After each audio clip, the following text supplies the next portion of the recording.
Siemanko, w dzisiejszym odcinku zajmiemy się rozmontowywaniem oczek kaletniczych oraz nitów. Z oczkami kaletniczymi bywa dość prosto, no ale jeśli chodzi o nity, no to jest trudniejszy temat. Jeśli chcecie zobaczyć, jak je rozmontować, to zapraszam do oglądania.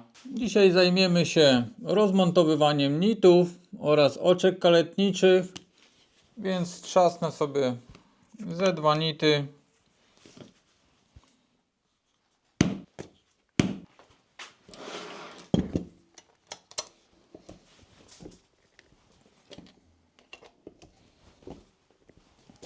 Przenitowałem dwa nity.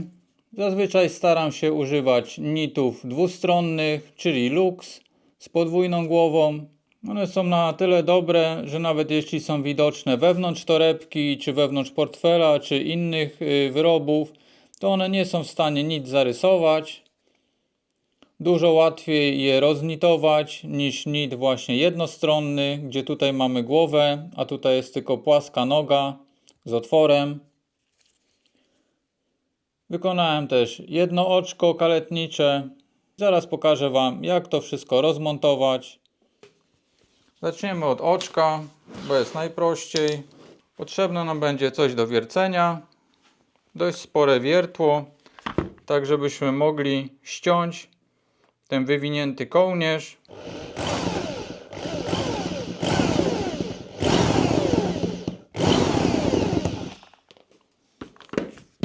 Widać, trochę ścięliśmy. Problem jest taki, że to zaczyna się po prostu kręcić. Więc to też różnie bywa. Nie jest tak, że to wyjdzie nam na 100 oczek rozmontowanych, też 100. Dobrze właśnie bez uszczerbku. Przydadzą nam się szczypce z takim ostrym dziobem, tak żeby móc zahaczyć ten kołnierz i nie pokaleczyć skóry.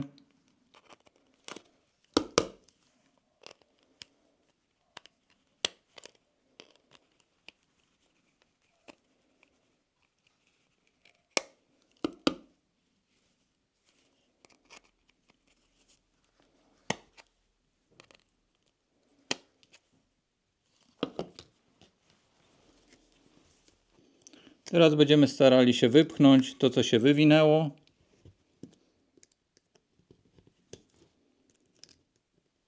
I ogólnie przy nitach czy oczkach zawsze trzeba robić tak, żeby jakimiś ostrymi narzędziami pracować wewnątrz. Nie podważać gdzieś tu stąd, no bo prawie zawsze nam się ta skóra skaleczy gdzieś.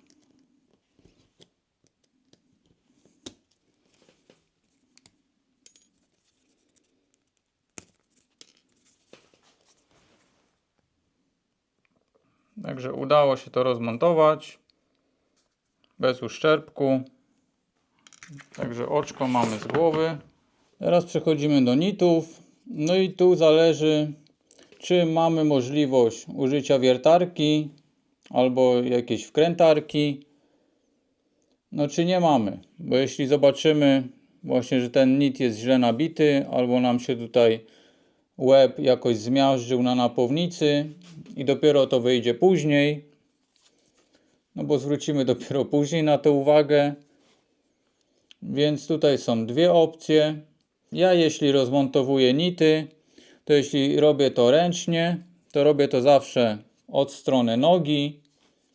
A jeśli jest możliwość użycia wiercenia, to od strony łba.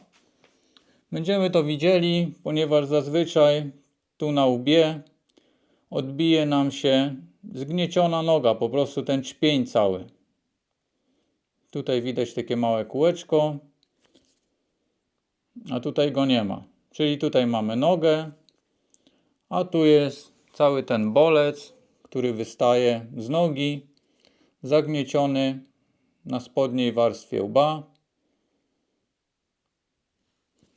Więc jeśli jest możliwość wiercenia,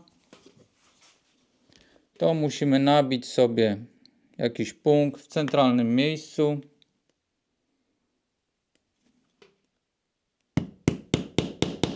po to, żeby nam to wiertło nie zjechało na skórę. I teraz powoli musimy się wwiercić.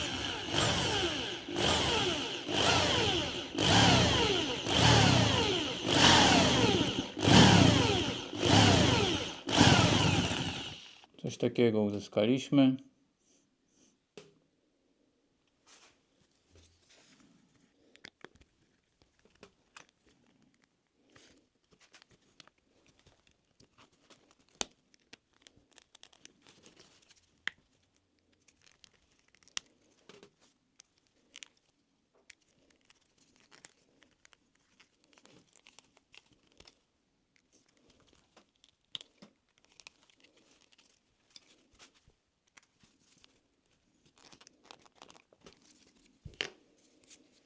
Teraz będziemy próbowali zdjąć tą górną czapę. Dlatego musimy sobie tu jakąś dziurę wyrobić.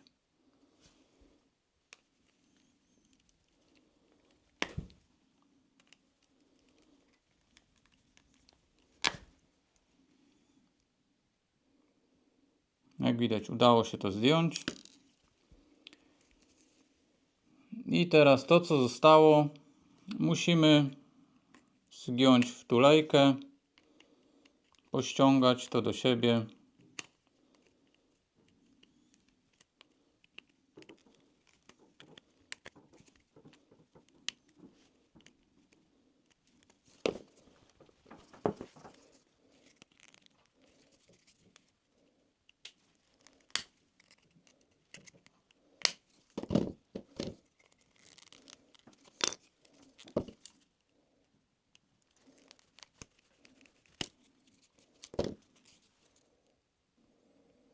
Tutaj wygląda tak.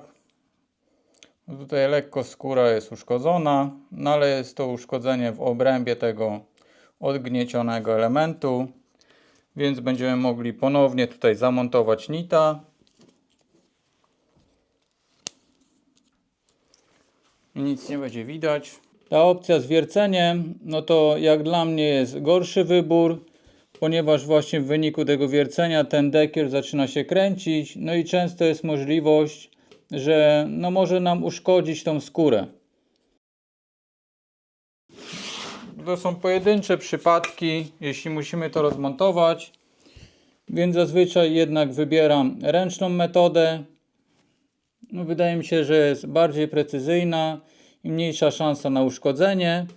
No i dużo łatwiej jest w ogóle rozmontować tego nita od strony nogi. Tutaj właśnie mamy dekiel, czyli no to jest już pierwszy punkt, przez który możemy się do niego dobrać.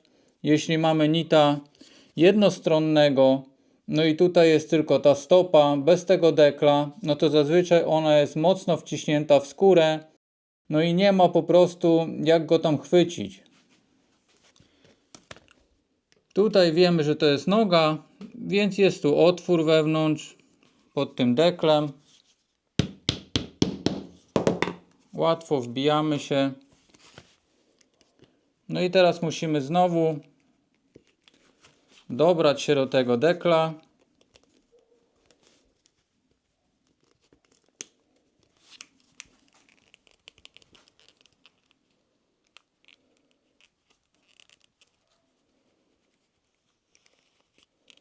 Tak, żeby go zdjąć właśnie z tej stopy.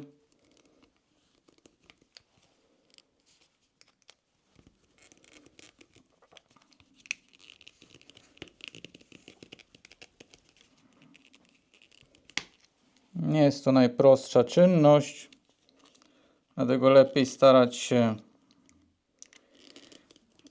żeby to było dobrze znitowane od razu, bo rozmontowywanie tego jest dosyć uciążliwe.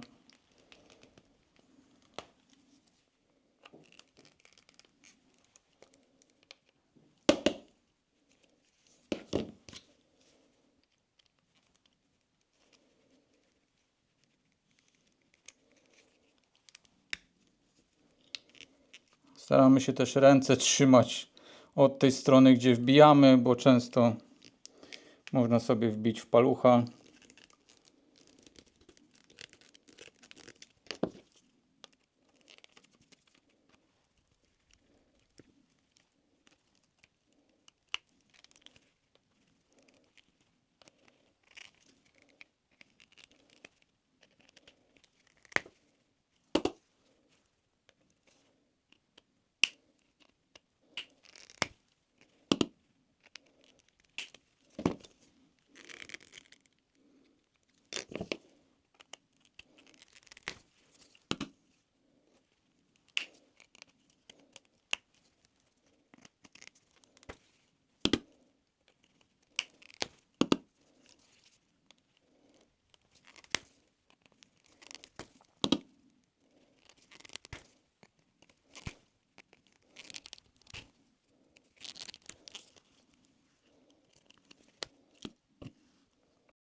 Tu udało się zdjąć tą czapę, więc teraz mamy odsłoniętą nogę. Musimy ją teraz pozmiażdżać, żeby ona przyjęła taki kształt tulejki i będziemy ją wypychać przez tą dziurę.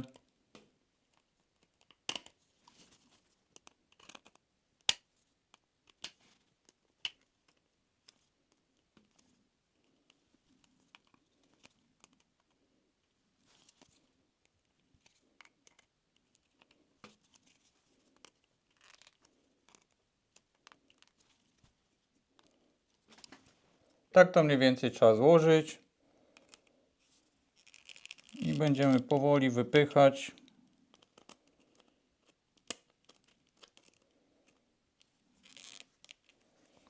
Jeśli tutaj nam się trochę już podniósł, to jest za co chwycić.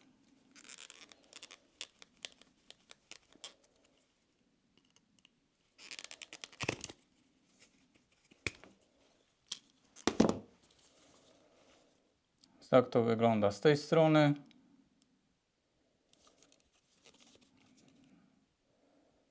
Tak wygląda z tej.